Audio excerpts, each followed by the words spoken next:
ইসরায়েলের ভাঙা ঢাল। একটা যুদ্ধ চলছে, সামনে গাজা, পেছনে ইসরায়েল। আকাশে ড্রোনের গর্জন, মাটিতে বিস্ফোরণের ঝড়। কিন্তু আসল বিস্ফোরণ ঘটছে ইসরায়েলি প্রতিরক্ষা বাহিনী আইডিএফের ভেতরে, যেখানে ভেঙে পড়ছে সৈন্যদের মনোবল। ৭ অক্টোবর যুদ্ধ শুরু হওয়ার পর থেকে গাজা অভিযানে ২০,০০০ ইসরায়েলি সৈন্য আহত। সংখ্যাটা শুধু একটি পরিসংখ্যান নয়, এটা এক ভয়ঙ্কর বাস্তবতা, যেখানে যুদ্ধক্ষেত্রের মতোই ভেতরের যুদ্ধ লড়ছে তারা। আহতদের অর্ধেকই শারীরিকভাবে নয়, মানসিকভাবে বিধ্বস্ত। ইসরায়েলি প্রতিরক্ষা মন্ত্রণালয় জানিয়েছে ৫৬% সৈন্যের মধ্যে ধরা পড়েছে পিটিএসডি, যুদ্ধ পরবর্তী মানসিক আঘাত। একজন সৈন্য দিনের আলোতেও রাতের দুঃস্বপ্নে ভুগছে। অনেকের শরীরও আর সাড়া দিচ্ছে না। ৯৯ জন অঙ্গহানিপ্রাপ্ত, ১৬ জন সম্পূর্ণ পক্ষাঘাতগ্রস্ত। যুদ্ধ তাদের থেকে কেড়ে নিয়েছে হাত, পা, এমনকি দাঁড়ানোর ক্ষমতাও। মৃত্যুর থেকেও ভয়ঙ্কর এক শত্রু দাঁড়িয়ে গেছে, আত্মহত্যা। ইসরায়েলি মিডিয়া বলছে শুধু এই বছরেই প্রায় ২০ জন সৈন্য আত্মহত্যা করেছে। আইআরএনএ জানাচ্ছে যুদ্ধ শুরু হওয়ার পর থেকে আত্মহত্যার সংখ্যা অন্তত ৪৩।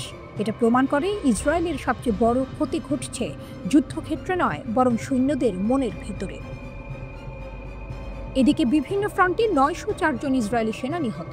শুধু ৭ অক্টোবরেই প্রাণ গেছে ৩২৯ জনের। গাজায় স্থল অভিযানে মরেছে আরও ৪৬০ জন।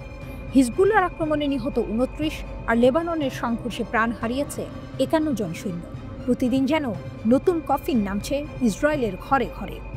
কিন্তু এখানেই থেমে নেই কাহিনী। প্রতিরক্ষা মন্ত্রণালয়ের তথ্যে দেখা যাচ্ছে আহতদের ৬৪% রিজার্ভ সৈন্য, মানে যারা সাধারণ জীবন থেকে হঠাৎ টেনে আনা হয়েছে যুদ্ধে। এদের অনেকেই পরিবার ছেড়ে মাঠে, কিন্তু ফেরার পথে তারা হয় দেহে ক্ষত নিয়ে।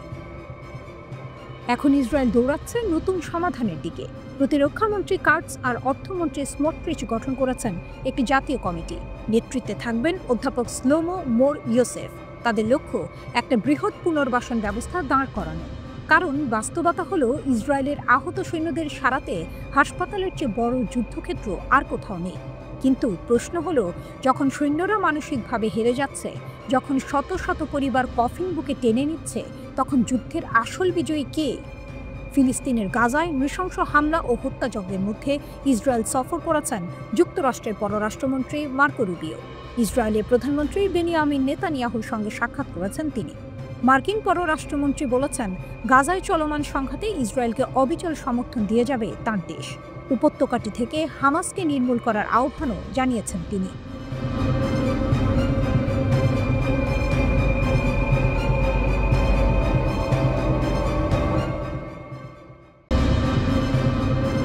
নেতানিয়াহুর আগুনে ঘোষণা, ফিলিস্তিন নয়, এবার পুরো বিশ্বের বিরুদ্ধে যুদ্ধ।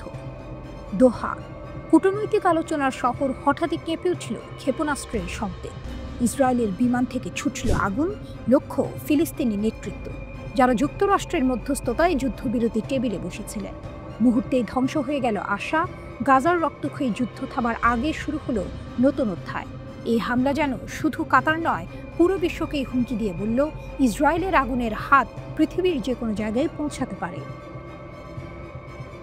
২ বছরের কম সময়ে গাজায় নিহতের সংখ্যা ৬৪,০০০ ছাড়িয়েছে, অধিকাংশই নারী ও শিশু। আন্তর্জাতিক মহল এটিকে ইতোমধ্যেই গণহত্যা বলেছে। কিন্তু দোহা হামলা গল্পটিকে অন্য উচ্চতায় নিয়ে গেল। এবার আঘাত হলো একটি স্বাধীন রাষ্ট্রে, যা স্পষ্ট জানিয়ে দিল ইসরায়েল শুধু ফিলিস্তিন দখলেই সীমাবদ্ধ নয়, বরং আন্তর্জাতিক আইন ও কূটনীতির বুকেও আঘাত করছে। যুদ্ধবিরতির ভ্রান্ত ধারণা, ইসরায়েলের ইতিহাস খুললেই স্পষ্ট হয় তাদের অভিধানে যুদ্ধবিরতি শব্দটি নেই। যুক্তরাষ্ট্রের মতো ঘনিষ্ঠ মিত্রও এখন যুদ্ধ থামানোর প্রস্তাব আনে, ইসরায়েল তখনও তা উপেক্ষা করে, কারণ এই রাষ্ট্র দাঁড়িয়ে আছে দখল, নিপীড়ন আর ফিলিস্তিনি জনগণকে নিশ্চিহ্ন করার নীতির ওপর। দোহা হামলা তাই কেবল একটি শহরে আঘাত নয়, বরং পুরো অঞ্চলের নিরাপত্তার প্রতি সরাসরি চ্যালেঞ্জ। পশ্চিমাদের হঠাৎ জাগরণ, অদ্ভুত এক দৃশ্য দেখা গেল। গাজায় হাজারো নারী শিশুর মৃত্যুতে নীরব থাকা পশ্চিমা শক্তিগুলো এবার হঠাৎ মুখ খুলল। ব্রিটেন, ফ্রান্স, এমনকি ভারতও নিন্দা জানালো দোহায় ইসরায়েলি হামলার।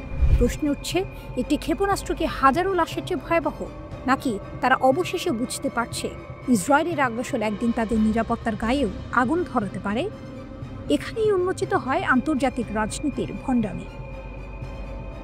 ওয়াশিংটনের দ্বিমুখী ভাষা, হোয়াইট হাউস মুখপাত্র ক্যারোলাইন লেভিট নিন্দা জানালেও যোগ করলেন, হামাসকে নির্মূল করাই চূড়ান্ত লক্ষ্য।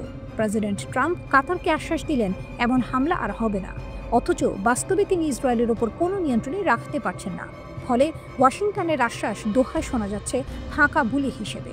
ইসরায়েলের প্রতিরক্ষামন্ত্রী ক্যাটস গর্জে উঠলেন, ইসরায়েলের দীর্ঘ হাত শত্রুকে যে কোনো জায়গায় আঘাত করবে। সেই সুরে সুর মিলিয়ে নেতানিয়াহু কাতারকে হুমকি দিলেন, সন্ত্রাসীদের যদি আশ্রয় দাও, আমরা নিজেই ব্যবস্থা নিব। সন্ত্রাসী কাকে বলা হবে তার সংজ্ঞাও তারা নিজের মতো বানিয়ে নিচ্ছে। 6 দেশে হামলার নজির। আল জাজিরার তথ্য অনুযায়ী মাত্র 72 ঘণ্টায় ইসরায়েল হামলা চালিয়েছে অন্তত 6 দেশে: ফিলিস্তিন, কাতার, লেবানন, সিরিয়া, তিউনিসিয়া ও ইয়েমেনে। এতে গোটা মধ্যপ্রাচ্যই পরিণত হচ্ছে যুদ্ধক্ষেত্রে। ইউরোপে মোসাদের টার্গেট হত্যার ইতিহাসও মনে করিয়ে দেয় ইসরায়েলের আগ্রাসন কেবল আঞ্চলিক নয়, বৈশ্বিক হুমকি। দোহা হামলার মাধ্যমে নেতানিয়াহু যেন মুখ ফসকে সত্য প্রকাশ করলেন, এ লড়াই কেবল ফিলিস্তিনের বিরুদ্ধে নয়, পুরো বিশ্বের বিরুদ্ধে। প্রশ্নটা এখন সবার সামনে, কে নিরাপদ আর কতদিন আন্তর্জাতিক আইনকে ছিঁড়ে ফেলে ইসরায়েল তার আগুন ছড়িয়ে দেবে? একটাই বার্তা স্পষ্ট, যদি আজ লাগাম টানা না হয়, আগামীকাল কার মাথার ওপর পড়বে সেই ক্ষেপণাস্ত্র কেউ জানে না। একটাই বার্তা স্পষ্ট, যদি আজ লাগাম টানা না হয়, আগামীকাল কার মাথার ওপর পড়বে সেই ক্ষেপণাস্ত্র কেউ জানে না।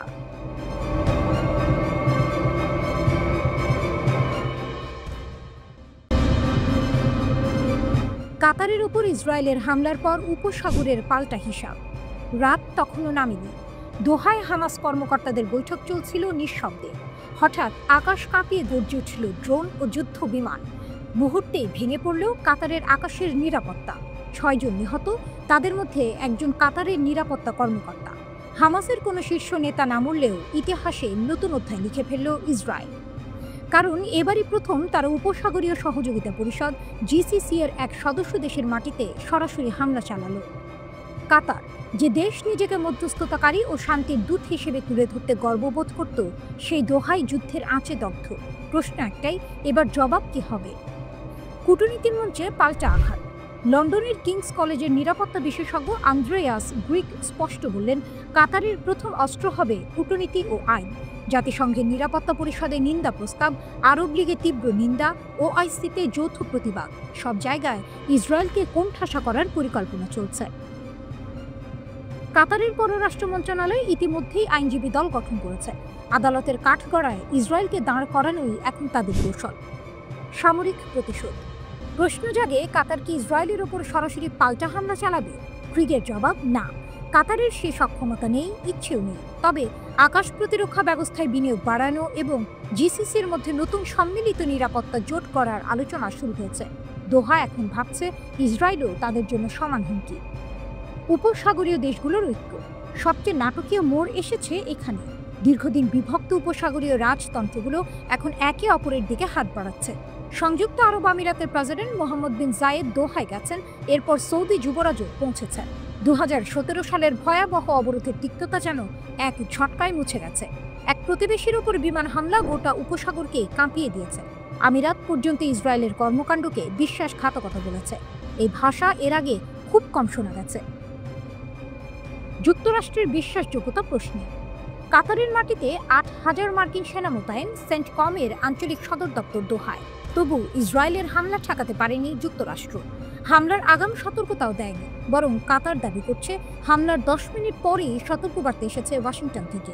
এই ঘটনার পর স্বাভাবিকভাবেই প্রশ্ন উঠছে, যার হাতে নিরাপত্তা সুপর্দ সেই যুক্তরাষ্ট্রের ওপর কতটা ভরসা করা যায়? সৌদি আমিরাত আগেই চীনের দিকে ঝুঁকেছে, রাশিয়ার সঙ্গে সম্পর্ক ঘনিষ্ঠ করেছে। এবার কাতারও কি সেই পথে হাঁটবে? নতুন এক আঞ্চলিক সমীকরণ। ইসরায়েল হয়তো ভেবেছিল হামাসকে দোহায় আঘাত করলে বার্তা দেয়া হবে, কিন্তু ফল হয়েছে উল্টো। আরব রাজতন্ত্রগুলো ক্ষণিকের জন্য হলেও ঐক্যবদ্ধ হয়েছে। কাতারের ওপর হামলা হয়তো আব্রাহাম চুক্তি পর্যন্ত পুনর্মূল্যায়নের দিকে ঠেলে দিতে পারে।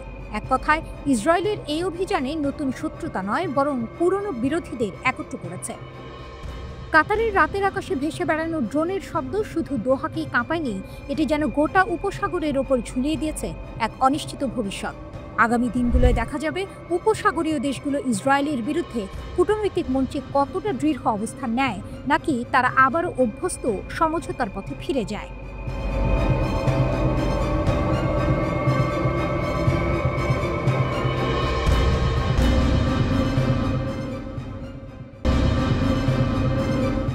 কাতারের পর এবার কার পালা? কি অপেক্ষা করছে তুরস্ক, মিশর বা ইরাকের মতো দেশগুলোর জন্য? সম্প্রতি ইসরায়েল কাতারের রাজধানী দোহায় হামাস নেতাদের লক্ষ্য করে বিমান হামলা চালায়, যা পুরো মধ্যপ্রাচ্যে এক নতুন উত্তেজনা সৃষ্টি করেছে। কাতার, যা দীর্ঘদিন ধরে হামাস এবং ইসরায়েলের মধ্যে আলোচনার কেন্দ্রস্থল হিসেবে কাজ করে আসছিল, এখন নিজেই লক্ষ্যবস্তু হয়ে দাঁড়িয়েছে। এই হামলা শুধুমাত্র কাতারের বিরুদ্ধে ছিল না, এটি পুরো অঞ্চলের উপর ইসরায়েলের শক্তির প্রদর্শন হিসেবে দেখা হচ্ছে। এটি আন্তর্জাতিক রাজনীতির জন্য এক বড় ধরনের বার্তা। ইসরায়েল যে কাউকে লক্ষ্যবস্তু করতে প্রস্তুত, যেখানে তাদের প্রয়োজন মনে হবে। তাই বিশ্লেষকরা প্রশ্ন তুলছেন, কাতারের পর কে হবে পরবর্তী টার্গেট? তুরস্ক, হুমকি কিন্তু সম্ভাবনা কম। তুরস্ক, যেটি ন্যাটো সদস্য দেশ, ইসরায়েলি হামলার সম্ভাবনা সঠিকভাবে কম বলেই মনে করা হচ্ছে। তুর্কি বিশ্লেষক গোক ওগলু বলেন, তুরস্ক ইতিমধ্যে ইসরায়েলকে সতর্ক করেছে, যদি তুরস্কের ভূখণ্ডে কোনো হামলা হয় তবে তারা পাল্টা ব্যবস্থা নেবে। কিন্তু প্রশ্ন হলো, এটা কতটা কার্যকর হতে পারে? মিশর, আতঙ্ক এবং প্রস্তুতি। মিশর, যা কাতারের পাশে দাঁড়িয়েছে, এখন আতঙ্কিত। তারা জানিয়ে দিয়েছে, কাতারে ইসরায়েলি হামলার মতো যদি তাদের দেশের মাটিতে হামাস নেতাদের লক্ষ্যবস্তুতে আঘাত করা হয়, তাহলে পরিণতি হবে বিধ্বংসী। মিশর এই হুমকির সাথে প্রস্তুতি নিচ্ছে এবং এটি নিশ্চিত যে তাদের ভূমি নিরাপদ রাখতে তারা যে কোনো পদক্ষেপ নিতে প্রস্তুত। ইরাক, পরবর্তী টার্গেট। ইসরায়েল ইরাকের দিকে তাকিয়ে থাকতে পারে। যদিও ইরাকে হামাসের কোনো সরাসরি উপস্থিতি নেই, তবুও সেখানে হামলার সম্ভাবনা রয়েছে। বিশেষজ্ঞরা বলছেন, ইসরায়েল হয়তো আগামী দিনে দ্বিতীয় সারির হামাস নেতাদেরও টার্গেট করতে পারে, এমনকি গাজা সংহতি আন্দোলনের কর্মীদেরও। এক্ষেত্রে তাদের গোয়েন্দা সংস্থা মোসাদ ইউরোপ পর্যন্ত গোপন হামলা চালাতে পারে বলে আশঙ্কা করা হচ্ছে। যুক্তরাষ্ট্র, মধ্যস্থতা বা সহায়তা। যুক্তরাষ্ট্রের ভূমিকা এই পরিস্থিতিতে গুরুত্বপূর্ণ। ট্রাম্প প্রশাসনের সাবেক সদস্য গ্যাব্রিয়েল সালমা বলেছেন, ইরাকের নিরাপত্তা শুধু আঞ্চলিক শান্তির জন্য নয়, বৈশ্বিক তেলের বাজারে স্থিতিশীলতা বজায় রাখার জন্য অপরিহার্য। কিন্তু যুক্তরাষ্ট্র কিভাবে এই পরিস্থিতি মোকাবেলা করবে সেটা পরিষ্কার নয়। যুদ্ধের ছায়া। বিশ্ব এখন এক অস্থির পরিস্থিতিতে দাঁড়িয়ে আছে। কাতারের উপর হামলা করার পর ইসরায়েল কি আরও নতুন নতুন দেশকে টার্গেট করবে? আরব দেশগুলোর মধ্যে ঐক্যবদ্ধ হওয়ার আশঙ্কা থাকলেও তীব্র দ্বন্দ্বের মধ্যে তারা কিভাবে নিজেদের অবস্থান পরিষ্কার করবে তা দেখার বিষয়।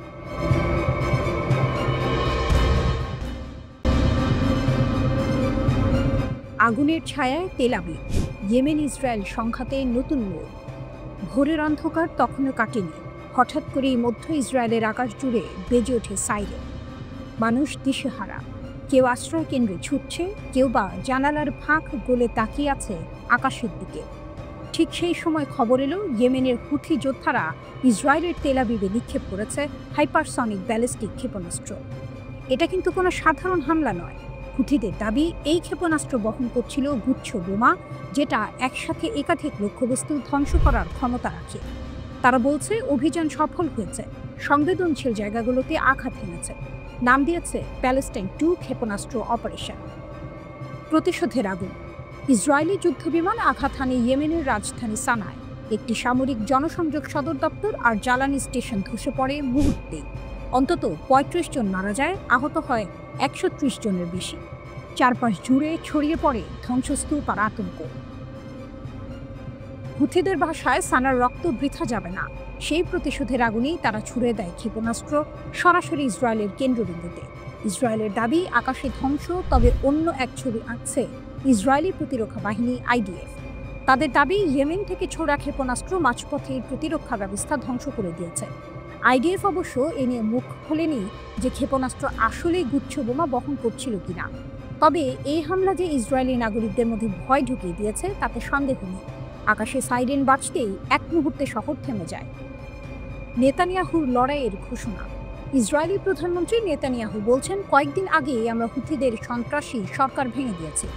রামন বিমানবন্দরেও তারা হামলা চালিয়েছে, কিন্তু তাতে আমাদের সংকল্প দুর্বল হয়নি। আমরা আকাশ থেকে আবার আঘাত হেনেছি তাদের ঘাঁটি ও সন্ত্রাসী কেন্দ্রগুলোতে। যারাই আমাদের আঘাত করবে আমরা তাদের খুঁজে বের করব। এ যেন এক যুদ্ধ ঘোষণা। দুই পক্ষই নিজেদের অবস্থান থেকে পিছু হটতে নারাজ। প্রতিশোধ থামছে না। ইসরায়েলের দাবি, যতই হোক ক্ষেপণাস্ত্র প্রতিহত করা গেছে।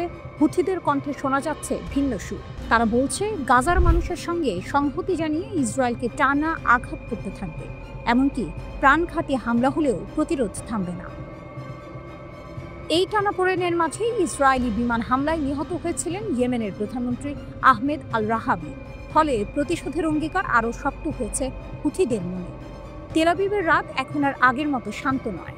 একদিকে ইসরায়েলের রাজধানী প্রতিরক্ষা ব্যবস্থা, অন্যদিকে হুথিদের অদম্য প্রতিশোধ স্পৃহা। আকাশী ক্ষেপণাস্ত্রের লাল রেখা যেন রক্তক্ষরণ হয়ে ছড়িয়ে পড়ছে ইয়েমেন থেকে ইসরায়েল পর্যন্ত।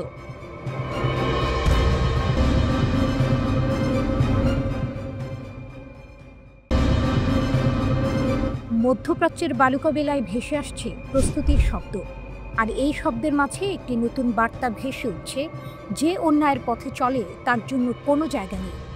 ইসরায়েলের জন্য বন্ধ হয়ে গেল দুবাইয়ের দরজা। বিশ্বের অন্যতম বড় প্রতিরক্ষা সম্মেলন দুবাই ইয়ার 100 এবার ইসরায়েলের জন্য তিক্ত এক অভিজ্ঞতা হতে চলেছে। দীর্ঘ বছর ধরে ইসরায়েল এখানে অংশগ্রহণ করেছিল, কখনো নতুন প্রযুক্তি প্রদর্শন, কখনো বড় বড় চুক্তি নিয়ে আলোচনা। তবে এবার ইসরায়েলি প্রতিরক্ষা মন্ত্রণালয়ের জন্য এই সম্মেলনে জায়গা নেই। কেন? কারণ কিছুদিন আগে কাতারের দোহায় হামাসের নেতাদের ওপর হামলা চালায় ইসরায়েল, এবং এই হামলা শুধু কাতারের জন্য নয়, বরং পুরো বিশ্বের জন্য একটি বিশ্বাসঘাতকতা হিসেবে বিবেচিত হয়েছে। সংযুক্ত আরব আমিরাতের দৃঢ় পদক্ষেপ। কাতারের এই আক্রমণের পর সংযুক্ত আরব আমিরাত দৃঢ়ভাবে কাতারের পাশে দাঁড়ায়। আমিরাতের প্রেসিডেন্ট মোহাম্মদ বিন জায়েদ দোহায় যান এবং কাতারের নিরাপত্তা নিশ্চিত করতে তাদের সাহায্য করার প্রতিশ্রুতি দেন। এই পদক্ষেপ আমিরাতকে একটি শক্তিশালী প্রতীক হিসেবে প্রতিষ্ঠিত করেছে। আমরা অন্যায়ের পাশে দাঁড়াই না, এই বার্তা বিশ্বকে শোনানোর জন্য তারা এই সিদ্ধান্ত নিয়েছে, এবং এই সমর্থনই দুবাই ইয়ার 100 এর আয়োজনের সময় ইসরায়েলকে অংশগ্রহণের সুযোগ দেওয়া হয়নি। ইসরায়েল বিস্মিত, হতাশ। ইসরায়েল প্রথমে বিশ্বাস করতে পারেনি এমন ঘটনা ঘটবে। তাদের কর্মকর্তারা নিশ্চিত ছিলেন একে কেন্দ্র করে মধ্যপ্রাচ্যের আকাশে সবকিছু তাদের হাতে থাকবে। তবে এই সিদ্ধান্ত তাদের কাছে বড় আঘাত হিসেবে এসেছে। এটা তো কাতারের জন্য বিশেষ কিছু, এমন ধারণাই ছিল তারা। কিন্তু আজকের বাস্তবতা তাদের কল্পনাকে ভেঙে দিয়েছে।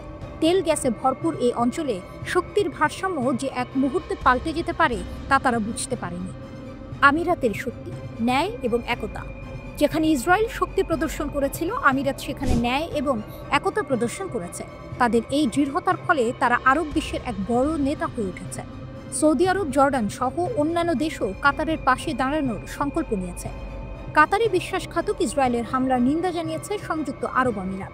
দেশটির সিনিয়র কূটনৈতিক উপদেষ্টা আনোয়ার গার্গাস বলেছেন যে সংযুক্ত আরব আমিরাত আমাদের ভাই কাতারের সাথে আন্তরিকভাবে দাঁড়িয়েছে। আরব উপসাগরীয় দেশগুলির নিরাপত্তা অবিভাজ্য, গার্গাস বলেছেন।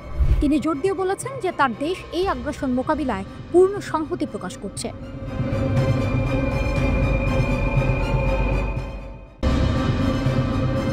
কাতারে ইসরায়েলের হামলা এক নতুন বিপদের সূচনা। পৃথিবীতে যদি কোনো দেশ মনে করত যে ইসরায়েল কখনো তাদের উপর হামলা করবে না, তাহলে তা ছিল কাতার। কাতার ছোট্ট একটি দেশ, ইসরায়েলের জন্য হুমকি নয়। যুক্তরাষ্ট্রের ঘনিষ্ঠ মিত্র এবং এখানে যুক্তরাষ্ট্রের সবচেয়ে বড় সামরিক ঘাঁটি, এগুলো বিশ্লেষকরা বলতেন। তবে সবাইকে হতবাক করে দিয়ে ইসরায়েল হামলা করল কাতারের উপর। কাতারের উপরে হামলা শুধু একটি দেশকেই বিপদে ফেলল না, বরং একটি বৃহত্তর সংকটের জন্ম দিল। আন্তর্জাতিক মহল কি এবার নীরবে থাকবে? কাতারের প্রতিক্রিয়া। কাতার ক্ষুব্ধ হয়ে জরুরি আরব ইসলামিক সম্মেলন আহ্বান করেছে। কাতারের প্রধানমন্ত্রী বলেছেন, আমরা আশা করি সম্মেলনটি অর্থপূর্ণ হবে এবং ইসরায়েলকে এই আগ্রাসন থেকে বিরত রাখতে কার্যকর পদক্ষেপ নেবে। কাতার শুধু প্রতিরোধ করবে না, বরং সম্মেলনেই ঠিক করবে ইসরায়েলের বিরুদ্ধে কী পদক্ষেপ নেওয়া যায়। আন্তর্জাতিক প্রতিক্রিয়া। এদিকে আন্তর্জাতিক মহল থেকে নিন্দা ও প্রতিবাদ শুরু হয়েছে। জাতিসংঘ নিরাপত্তা পরিষদও ইসরায়েলের হামলার বিরুদ্ধে এক বিবৃতি দিয়েছে। এক জরুরি বৈঠকে 15 সদস্য রাষ্ট্রই কাতারের সাথে সংহতি প্রকাশ করেছে এবং পরিস্থিতি প্রশমনের আহ্বান জানিয়েছে। এমনকি যুক্তরাষ্ট্র এই বিবৃতির সাথে একাত্ম হয়েছে, যা অনেকটা অবিশ্বাস্য মনে হতে পারে, কারণ যুক্তরাষ্ট্র প্রায়ই ইসরায়েলকে সমর্থন করে এসেছে। সৌদির সতর্কতা। সৌদি আরবও এই হামলা নিয়ে গভীর উদ্বেগ প্রকাশ করেছে। তারা সতর্ক করেছে এই হামলার কারণে মধ্যপ্রাচ্য পরিস্থিতি আরও খারাপ হতে পারে। সৌদি আরব কাতারের প্রতি পূর্ণ সমর্থন জানিয়েছে এবং কাতারের সার্বভৌমত্ব রক্ষায় যে কোনো পদক্ষেপে সাহায্য করার প্রতিশ্রুতি দিয়েছে। ইসরায়েলের দাবি। তবে ইসরায়েলের প্রধানমন্ত্রী বেনিয়ামিন নেতানিয়াহু হামলা নিয়ে কোনো অনুশোচনা প্রকাশ করেননি। তিনি বলেছেন, হয় সন্ত্রাসীদের দেশ থেকে তাড়াতে হবে, নয়তো তাদের বিচারের আওতায় আনতে হবে। তবে প্রশ্ন, এই হামলা কি কাতার ও তার মিত্রদের জন্য নতুন বিপদের সংকেত? যদি ইসরায়েল এমন একটি দেশেও হামলা করতে পারে যেখানে যুক্তরাষ্ট্রের সামরিক ঘাঁটি রয়েছে, তবে পরবর্তী টার্গেট কোথায়? কাতারের ওপর হামলা শুধুমাত্র একটি দেশকেই নয়, বরং পুরো অঞ্চলের নিরাপত্তা ও শান্তির পক্ষে বড় ধরনের হুমকি হয়ে দাঁড়িয়েছে। কাতার জানিয়ে দিয়েছে তারা একা নয়। আন্তর্জাতিক সমর্থন এবং সৌদি আরব, জর্ডান সহ অন্যান্য দেশের সহযোগিতা এই সংঘাতকে আরও জটিল করে তুলতে পারে। আর এখন সবার চোখ এই মুহূর্তে ইসরায়েলকে পরবর্তী পদক্ষেপ নিতে দেখার দিকে।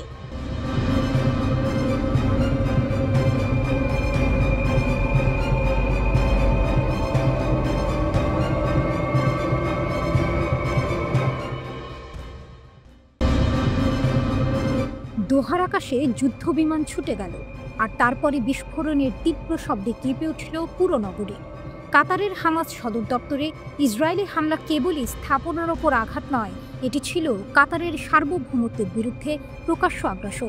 পুরো আন্তর্জাতিক মহল হতভম্ব। এই ঘটনা শুধু কাতারের জন্য নয়, বরং গোটা মুসলিম বিশ্বের জন্য নতুন বিপদের সংকেত। কাতার কি একা থাকবে, নাকি তার পাশে দাঁড়াবে কেউ? যুদ্ধের এই পরিস্থিতি কেবল একটি দেশকেই বিপদে ফেলবে না, বরং তা এক বৃহত্তর প্রতিরোধের অগ্নিসংকেত হয়ে উঠবে। ইরান একটি প্রতিশ্রুতি, তবে এই যুদ্ধে কাতার একা না। ইরানের সেনাপ্রধান general Abdur Rahim Musavi phone করেন কাতারের উপ-প্রধানমন্ত্রী ও প্রতিরক্ষামন্ত্রী সাউদ বিন আব্দুর রহমান আল থানিকে। স্পষ্ট ভাষায় ইরান জানিয়ে দেয় তারা কাতারের পাশে থাকবে শেষ পর্যন্ত। মুসাভি বলেন, ইসরায়েল এমন হামলা করতে পারত না যদি না যুক্তরাষ্ট্র তাদের সবুজ সংকেত দিত। ইরান কাতারকে এক ভাইয়ের মতো সমর্থন জানায়, কারণ তাদের সম্পর্ক সবসময় ভ্রাতৃত্বের উপর ভিত্তি করেছিল। কাতারের ক্ষোভ, তবে কাতারি মন্ত্রী নিজের ক্ষোভ গোপন রাখেননি। তিনি এই হামলাকে বিশ্বাসঘাতক আঘাত বলে উল্লেখ করেন। কাতার তখন শান্তির প্রতিষ্ঠার উদ্যোগ নিচ্ছিল এবং হামাসের নেতারা গাজা যুদ্ধবিরতির খসড়া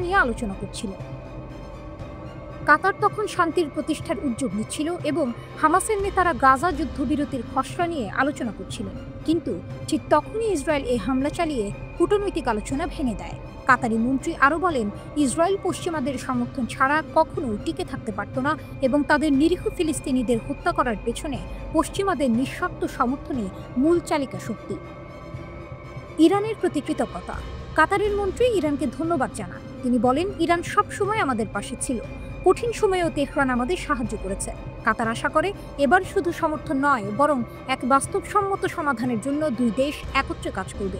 দুই দেশের সম্পর্ক এখন গুরুত্বপূর্ণ হয়ে দাঁড়িয়েছে এবং তারা দ্রুত বৈঠকে বসে সমাধান বের করার আশা করছে। আসন্ন সম্মেলন। এদিকে বিশ্ব দেখছে কাতারে ইসরায়েলের হামলার পর আরব দেশগুলো কী পদক্ষেপ নেয়। কাতারি প্রতিনিধিরা আশা করছেন আসন্ন ওআইসি সম্মেলনে মুসলিম দেশগুলো কার্যকর পদক্ষেপ নেবে। তারা বিশ্বাস করেন এই সম্মেলন শুধু কথার মধ্যে সীমাবদ্ধ থাকবে না, বরং বাস্তবে তার প্রভাব পড়বে, আর সবচেয়ে বেশি প্রভাব ফেলবে ইসরায়েলের উপর। তবে এক ভয়াবহ নাটকীয়তায় মধ্যপ্রাচ্যের মানচিত্রে কাতারের উপর হামলার ঘটনা পুরো অঞ্চলের জন্য অগ্নিসংকেত হয়ে উঠেছে। ইরান তাদের বন্ধুকে একা ফেলবে না, আর কাতারও বুঝতে পারছে যে তাদের সংগ্রাম এখন শুধুমাত্র নিজেদের নয়, বরং মুসলিম বিশ্বের প্রতিরোধের প্রতীক হয়ে উঠেছে। মধ্যপ্রাচ্যের এই নতুন অগ্নিপরীক্ষায় কাতারের সামনে শুধু একটি যুদ্ধ নয়, বরং তাদের পাশে দাঁড়ানোর জন্য গোটা মুসলিম বিশ্বের সহযোগিতা এবং প্রতিরোধের শক্তি জেগে উঠছে।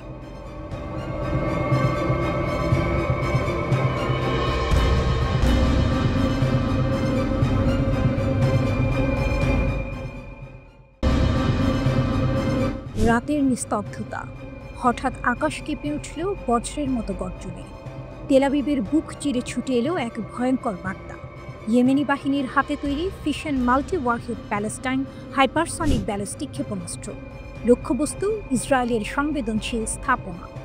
ইয়েমেনি সশস্ত্র বাহিনী ঘোষণা করল এই হামলা শুধু প্রতিশোধ নয়, এক অগ্নিঝরা সতর্কবার্তা। গাজার বিরুদ্ধে গণহত্যা ও অনাহার এবং ইয়েমেনের বিরুদ্ধে আগ্রাসনের জবাব এভাবেই দেয়া হলো। তাদের ভাষায় অভিযান সফল, আর সেই সাফল্যে তেল আবিবে আতঙ্কের ঢেউ। লাখ লাখ দখলদার নিরাপদ আশ্রয়ের খোঁজে পালিয়েছে। ইসরায়েলের গণমাধ্যমও জানালো ভোরবেলার আতঙ্কের কথা। সাইরেন বাজতে শুরু করলো তেল আবিব ও আশেপাশের এলাকায়। ম্যাগেন ডেভিড আদম জরুরি পরিষেবা বলছে কোনো হতাহতের খবর নেই, আর ইসরায়েলি সেনারা দাবি করছে তাদের প্রতিরক্ষা ব্যবস্থা ক্ষেপণাস্ত্র প্রতিহত করেছে। কিন্তু জনমনে যে ভয় ঢুকে গেছে তা আর সহজে মুছে যাবে না। এটাই প্রথম নয়। এই ঘটনার মাত্র 2 দিন আগে ইয়েমেনি সেনারা হাইপারসনিক ক্ষেপণাস্ত্র ও ড্রোন ব্যবহার করে নেগেভ মরুভূমি আর ইলাতের রামন বিমানবন্দরে আঘাত হেনেছিল। মুখপাত্র ব্রিগেডিয়ার জেনারেল ইয়াহিয়া সারি সেসব আক্রমণকে ঘোষণা করেছিলেন সফল অভিযান। এই ধারাবাহিকতার নতুন অধ্যায় হল তেল আবিবে সরাসরি বজ্রপাত। এখানেই টুইস্ট। দীর্ঘদিন ধরে দারিদ্র্য, দুর্ভিক্ষ আর যুদ্ধবিধ্বস্ত ইয়েমেনকে অনেকেই ভঙ্গুর রাষ্ট্র ভেবেছিল, কিন্তু সেই দেশই এখন ইসরায়েলের হৃদয়ে হাইপারসনিক ক্ষেপণাস্ত্র পাঠাচ্ছে। গাজার মানুষের প্রতি সংহতি দেখাতে ইয়েমেনিরা শুধু স্লোগান দেয়নি, বাস্তবে কৌশলগত সমুদ্র অবরোধ চালু করেছে। ইসরায়েলের জন্য সামরিক সরঞ্জাম সরবরাহ বন্ধ করতে লোহিত সাগরকে রণক্ষেত্র বানিয়ে ফেলেছে তারা। বিশ্ব এখন দেখছে যেসব হুথি যোদ্ধাকে একসময় দুর্বল বলা হতো, তারাই আজ শক্তির প্রতীক। তারা ঘোষণা করেছে ইসরায়েলের আগ্রাসন বন্ধ না হওয়া পর্যন্ত একের পর এক ক্ষেপণাস্ত্র, ড্রোন আক্রমণ চলবে। এই হুমকি শুধু কথার নয়, বাস্তবেই কার্যকর হচ্ছে। প্রশ্ন উঠছে, ইসরায়েলের লৌহ কবচ আকাশ প্রতিরক্ষা ব্যবস্থা কতদিন এই ঝড় সামলাতে পারবে? হাইপারসনিক ক্ষেপণাস্ত্র যে কোনো প্রতিরক্ষাকে অচল করে দিতে পারে। আজ তেল আবিবে, কাল হয়তো আরও গভীরে। এখনো পর্যন্ত গাজার ছবি সবচেয়ে হৃদয় বিদারক। 2023 সালের অক্টোবর থেকে আজ পর্যন্ত নিহতের সংখ্যা 64,756, যাদের বেশিরভাগই নারী ও শিশু। ইয়েমেনিরা বলছে এই গণহত্যার জবাব আকাশে আগুন হয়ে ফিরবে। দৃশ্যটা যেন এক সিনেমার মতো। ইসরায়েল ভেবেছিল যুদ্ধ শুধু গাজার ভেতরেই আটকে রাখবে, অথচ সেই আগুন এখন ইয়েমেনের পাহাড় পেরিয়ে তেল আবিবের বুকে নেমে এসেছে। একদা দুর্বল রাষ্ট্র, আজকের ভয়ঙ্কর প্রতিপক্ষ। একটি হাইপারসনিক ক্ষেপণাস্ত্র আর গোটা অঞ্চলের ক্ষমতার ভারসাম্য বদলে যাচ্ছে। প্রশ্ন এখন একটাই, ইয়েমেনিদের এই বজ্রপাত কি ইসরায়েলের যুদ্ধযন্ত্রকে ভেঙে দেবে, নাকি আরও বড় আগুনের জন্ম দেবে? উত্তর লুকিয়ে আছে সময়ের হাতে। তবে নিশ্চিত একটাই, ইসরায়েলের রাত আর শান্ত থাকবে না।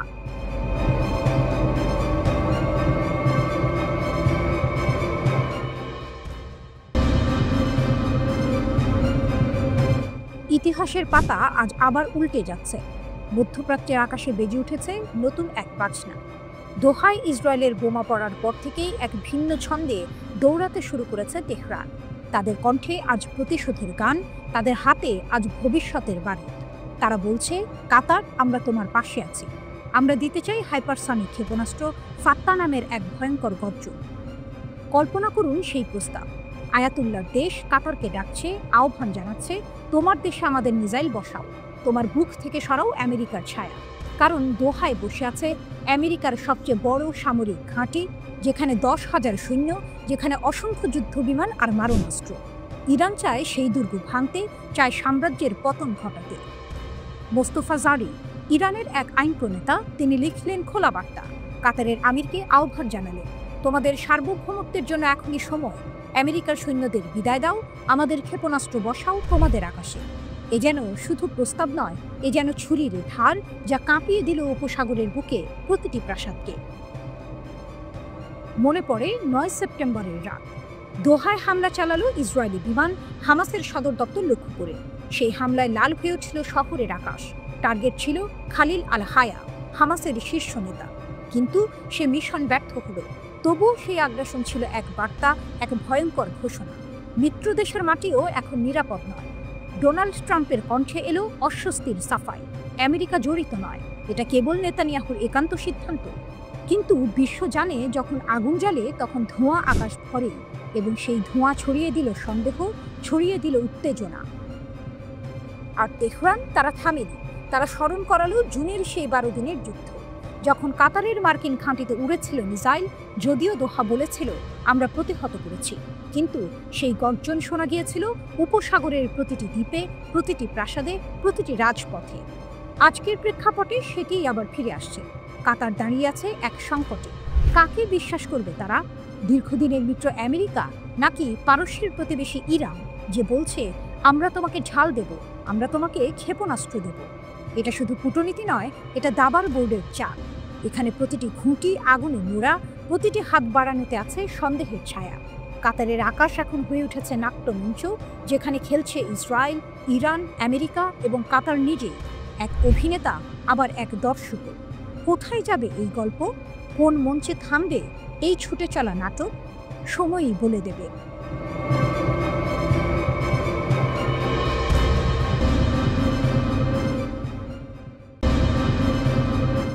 দোহা, সোনালি আলোয় ভাসা এক শহর, যে শহর নিজেকে ভেবেছিল অজেয়। কিন্তু সেপ্টেম্বরের সেই রাত আকাশ ছিঁড়ে নামল আগুনের বৃষ্টি। নিরাপত্তার দেয়াল গুঁড়িয়ে গেল, মায়া ভাঙল। যে কাতার আমেরিকার ছায়ায় নিশ্চিন্তে ঘুমাতো, সে জেগে উঠেছে আতঙ্কে। রাস্তা জুড়ে সাইরেন, আর্তনাদ। বিশ্ব তাকিয়ে আছে এক নতুন প্রশ্নে, এক নতুন বাস্তবতায়। কোন প্রতিশ্রুতি সত্য আর কোনটা কেবল শূন্য শব্দ? ইতিহাস মনে করিয়ে দিচ্ছে সৌদির তেল স্থাপনা আবুধাবির রাত। প্রতিবারই আমেরিকার ঢাল ফেটে গেছে। আজ সেই ফাটল দোহার বুকে। কাতার, যে পেয়েছিল মেজর নন ন্যাটো অ্যালাই মর্যাদা, যে ভেবেছিল আমেরিকা আছে, কিছু হবে না, আজ তাদের প্রশ্ন করতে হচ্ছে, আমেরিকা তুমি কোথায় ছিলে যখন আকাশ জ্বলছিল? এ যেন এক সিনেমার ক্লাইম্যাক্স। একদিকে অবিশ্বাস, অন্যদিকে বিকল্পের অন্ধকার। চীন, রাশিয়া, নাকি আবার সেই পুরনো আমেরিকা? কাতারের ভবিষ্যৎ কোন পথে যাবে? কিন্তু ইতিহাস একটাই বলে, আগুনের ছায়া মুছে যায় না সহজে।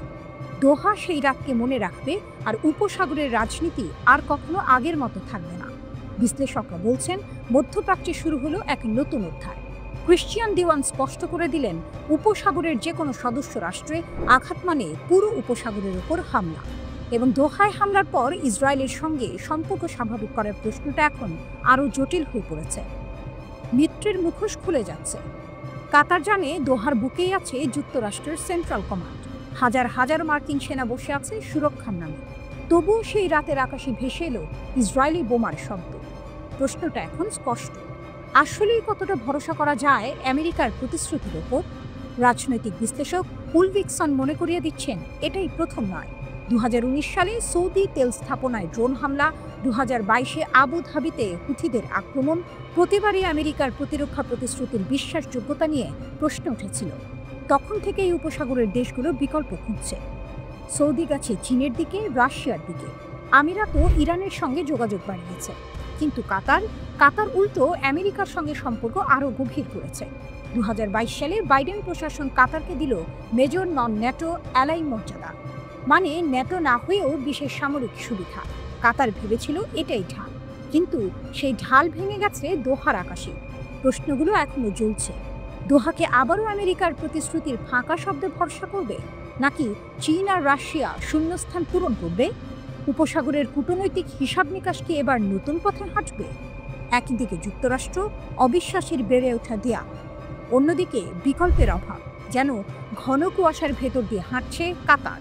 সেপ্টেম্বরের সেই রাত দোহাবাসীর কাছে এক ভয়ের স্মৃতি হয়ে থাকবে। কিন্তু এর বাইরেও এটা ছিল এক ঘোষণা, তুমি যতই নিরাপদ ভাবো, আগুন তোমার দোরগোড়ায় পৌঁছে যাবে। আজ উপসাগরের আকাশে ভেসে বেড়াচ্ছে সেই আগুনের ছায়া। মধ্যপ্রাচ্যের ভবিষ্যৎ রাজনীতিতে সেই রাত ফেলেছে এক দীর্ঘ অন্ধকার ছায়া।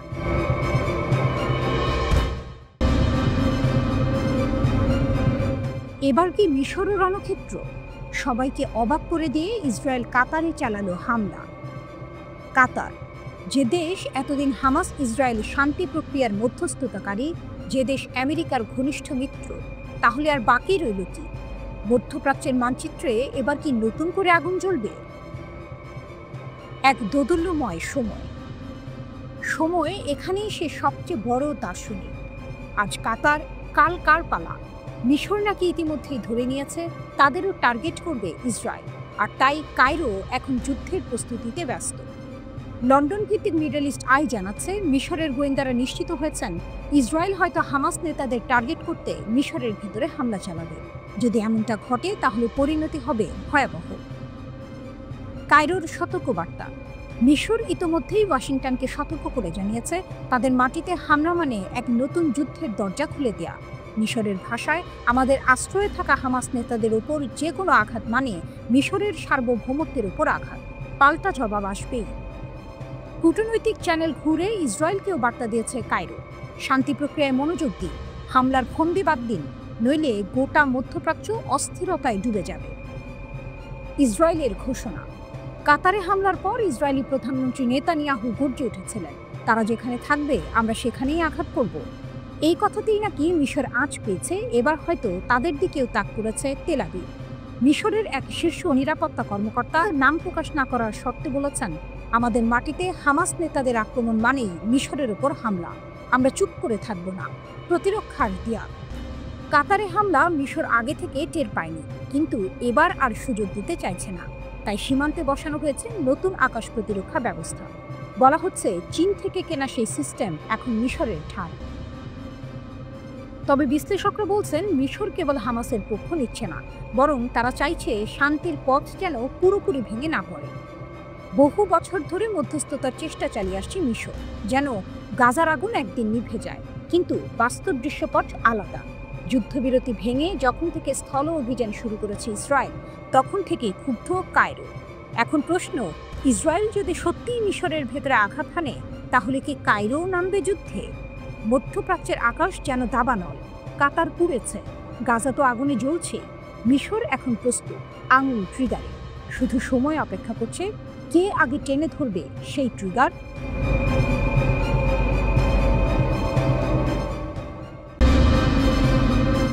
৭২ ঘন্টায় ৬ দেশে ইসরায়েলের আক্রমণ। ইসরায়েলের আগুনে জ্বলে উঠল মধ্যপ্রাচ্য ও আফ্রিকা। মাত্র ৭২ ঘন্টা। এই অল্প সময়েই ইসরায়েল তার আগুন ছড়িয়ে দিয়েছে মধ্যপ্রাচ্য ও উত্তর আফ্রিকার ৬টি দেশে। কেউ ভাবেনি দোহায় শান্ত কাতারের বুকে হঠাৎ করেই নামবে আগুনের বৃষ্টি। ৯ সেপ্টেম্বর কাতারের রাজধানী। যুক্তরাষ্ট্রের প্রস্তাবিত যুদ্ধবিরতি নিয়ে আলোচনা করতে বসেছিলেন হামাসের নেতারা। সেই বৈঠকের মাঝেই আকাশ চিরে নেমে আসে ইসরায়েলের বিমান হামলা। মুহূর্তেই আগুন, ধোঁয়া আর মৃত্যু। নিহত অন্তত ৬ জন। তাদের মধ্যে আছেন হামাসের শীর্ষ নেতা খলিল আল হায়ার ছেলে, তার কার্যালয়ের পরিচালক, ৩ দেহরক্ষী এবং ১ কাতারি নিরাপত্তা কর্মী। তবে নেতারা অল্পের জন্য বেঁচে যান। কালো ধোঁয়ার ঢেউ ছুঁয়ে যায় ওয়েস্ট বেলাগুন এলাকা, যেখানে দূতাবাস, স্কুল আর আবাসিক ভবন। আর মাত্র ৩৫ কিলোমিটার দূরে মার্কিন সেন্টিকম ঘাঁটি, যা নিঃশব্দে সাক্ষী থাকে আগুনের এই খেলা। গাজায় মৃত্যু, অনাহারে কাঁপছে মানুষ। একই সময়ে গাজার আকাশও ছিন্ন ভিন্ন। ৮ ও ৯ সেপ্টেম্বর মাত্র ২ দিনে নিহত হন ১৫০ জনের বেশি ফিলিস্তিনি, আহত ৫৪০ জনেরও বেশি। ট্র্যাজেডির গভীরতম দৃশ্য, ত্রাণ আনতে গিয়ে ১৪ জন নিহত, অনাহারে মরে যায় ৬ জন। ২০২৩ সালের অক্টোবর থেকে এই পর্যন্ত গাজায় ইসরায়েলের হামলায় নিহত ৬৪,০০০-এরও বেশি মানুষ। ধ্বংসস্তূপ এখনো ঢেকে রেখেছে বহু অচেনা মুখ। লেবাননে যুদ্ধবিরতির কফিন। গত নভেম্বরে করা যুদ্ধবিরতি চুক্তি যেন কাগজে লেখা ইতিহাস। ৮ সেপ্টেম্বর দুপুরে ইসরায়েলি যুদ্ধবিমান বোমা বর্ষণ করে লেবাননের বেকা ও হারমেল এলাকায়। নিহত অন্তত ৫ জন। ইসরায়েলের দাবি হিজবুল্লাহর অস্ত্র ভাণ্ডার টার্গেট। কিন্তু সেখানেই থামেনি তারা। পরদিন বৈরুতের দক্ষিণে আবারও ড্রোন হামলা, আহত ১ হিজবুল্লাহ যোদ্ধা। সীমান্তের ৫টি পোস্ট দখল করে রেখেছে ইসরায়েল। সিরিয়ার আকাশে বিস্ফোরণ। ৮ সেপ্টেম্বর গভীর রাতে হঠাৎ আলো। হোমসের বিমান ঘাঁটি আর লাতাকিয়ার সেনা ক্যাম্প কেঁপে ওঠে। স্থানীয়রা শুনেছেন প্রবল বিস্ফোরণের শব্দ। সিরিয়ার পররাষ্ট্র মন্ত্রণালয় বলেছে এটা শুধু হামলা নয়, দেশটির সার্বভৌমত্বে আঘাত। প্রেসিডেন্ট আসাদের পতনের পর থেকে এই পর্যন্ত প্রায় ১০০ বার ইসরায়েল সিরিয়ায় হামলা চালিয়েছে। ধ্বংস হয়েছে ১৩৫টি স্থাপনা, নিহত অন্তত ৬১ জন। তিউনিসিয়ার বন্দরে আগুন। গাজা অবরোধ ভাঙতে যাওয়া বহর, ৫০টিরও বেশি জাহাজ। ৮ সেপ্টেম্বর রাতে তাদের একটি ফ্যামিলি বোট তিউনিসিয়ার সিদি বৌ সাইদ বন্দরে দাঁড়ানো ছিল। হঠাৎ ড্রোন হামলা, আগুনে ঘিরে যায় ২৩ মিটার লম্বা জাহাজ। তবে ভাগ্যক্রমে ৬ যাত্রী রক্ষা পায়। পরের দিন একই ঘটনা, যুক্তরাজ্যের পতাকাবাহী আরেক জাহাজে ড্রোন হামলা। আগুন জ্বলে ওঠে, কিন্তু প্রাণহানি হয়নি। ইতিহাস যেন পুনরাবৃত্তি। ২০১০ সাল থেকেই ইসরায়েল একের পর এক ত্রাণবহর আটকে দিচ্ছে। ইয়েমেনের আকাশেও বজ্র। ১০ সেপ্টেম্বর আঘাত হানে ইয়েমেনের রাজধানী সানায়। লক্ষ্য হুথি বিদ্রোহীরা। ক্ষতিগ্রস্ত হয় সানা বিমানবন্দর। গত মে মাসে ইসরায়েল একই বিমানবন্দরে হামলা চালিয়েছিল। এতে বিমানবন্দরটি বেশ ক্ষতিগ্রস্ত হয়েছিল। ২৮ আগস্টের হামলায় হুথি সরকারের প্রধানমন্ত্রী আহমেদ আল রাহাবি ও আরও কয়েকজন শীর্ষ কর্মকর্তা নিহত হন।